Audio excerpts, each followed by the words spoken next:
Chief Seattle was a public leader, the chief of the Native American tribes of Red Indians. In fact, the American city, Seattle, was subsequently named after him. So you can imagine the impact he had on American life and American politics. He is particularly known for this speech. The speech was delivered as a response to the US government's land treaty to buy the natives' land, and that was proposed by a person called Isaac Stevens, the governor of Washington. Chief Seattle was born in Washington. He was a Quamish tribe leader with remarkable leadership skills.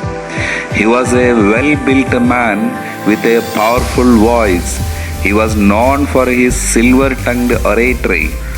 The speech here given was made to a large outdoor gathering on 11th March 1854. Seattle spoke in the Lushootseed language.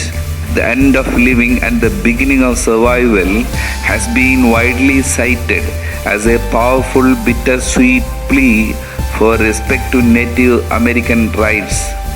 The speech achieved widespread fame because of its stress on the interdependence and interconnections of the world of living and non-living. Non-human life also has a great significance. His speech places all forms of life in a network of interdependence. His speech is also known as the Treaty Oration of 1854. According to him, nature has been a great sympathizer for his native people for a long time now. Nature has given them everything they need to live on this earth. Human civilization may face great trouble in future if we don't respect environmental values. When we read his speech a number of times, we could understand the feeling of that man. It is indeed quite sad. Suppose someone comes to you and wants to take your house. They give you a flat to live in, but that land does not belong to you anymore. You are like the others sharing the property. You don't remain the sole owner of that property. It is really a pathetic situation. The Red Indians, they are the Native Americans. The land belongs to them.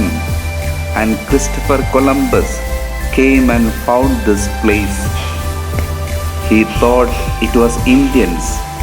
He was in quest of India, and so he called them Red Indians. So they are the Native Americans. The land belongs to them. Chief Seattle has been sent a proposal by Isaac Stevens, the governor of Washington. The proposal is that we want to buy your land. Will you accept it? You don't need to leave the land. We will give you a place where you will remain. It means that the movement of these natives are being restricted. When the white people came and settled there were hostilities. But after this, they came to a peaceful agreement.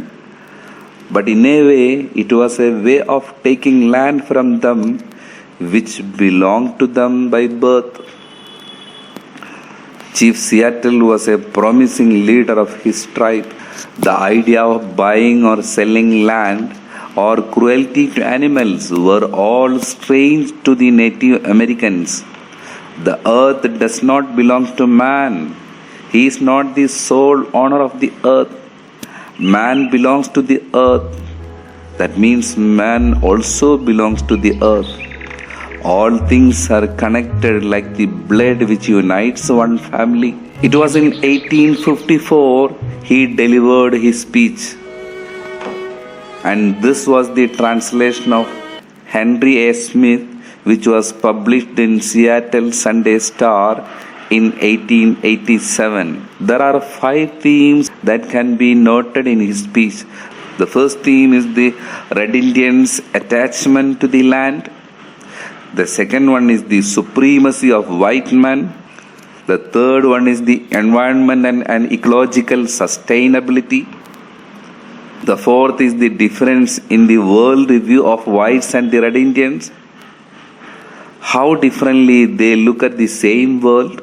And the fifth one is the different concepts of God. According to Seattle, there is a great difference between the God of the white men and the God of their tribes. Seattle says that buying and selling the land is strange to Native Americans. They think if they do not own the freshness of air and sparkle of the water, how can anybody buy it? Every part of this earth is sacred to his people.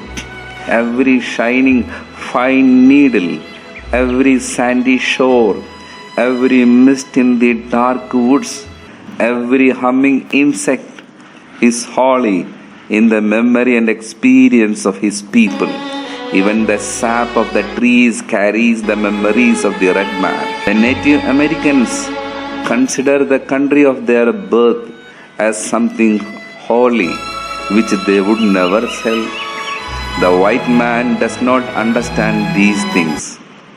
One portion of the land is the same to him as the next, for he is a stranger who comes in the night and takes from the land whatever he needs. The earth is not white man's brother, but his enemy. The white man leaves his father's grave behind, and he does not care. He kidnaps the earth from his children.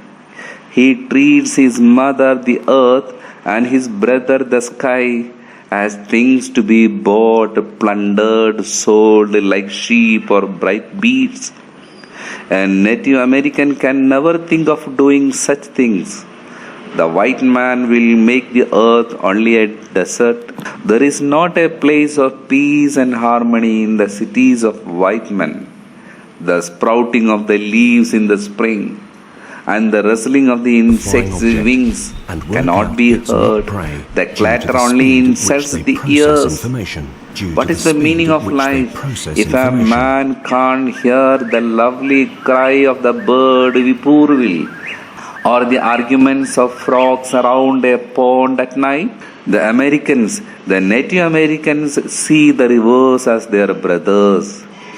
They quench their thirst with river water. The rivers carry their canoes and feed their children. To the natives, environment is something to be loved and respected. They have love for all the flora and fauna of the land. The white man must teach his children to show kindness to the river as they show to their brothers. Seattle asked the white men to teach their children that the ground under their feet is the ashes of their grandparents. They must teach their children that the earth is their mother. Whatever happens to the earth also happens to her sons. Seattle says of the difference between the living and surviving. Living actually means one is living happily, enjoying the sights and sounds around him. A man is lying in his sick bed, maybe surviving, but he is not living in the real sense, having the company of rivers, forests, and the creatures around him. We cannot imagine a world without flowers, trees, birds, insects.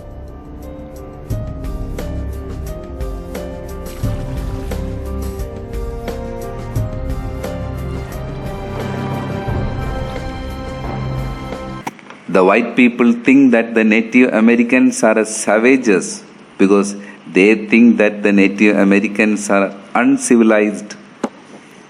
Seattle sarcastically says that he is a savage, but he does not understand the way of the white people. The white men simply shoot and kill buffaloes as they travel in trains. Seattle says that his men may kill a buffalo to eat as food, but he does not understand why white people should kill thousands of buffaloes mindlessly. Man would die of loneliness if all the bees are gone. Whatever happens to the bees will soon happen to man also. An Indian looks at water with great reverence. Seattle is ready to sell his land to the great chief, the Governor Isaac.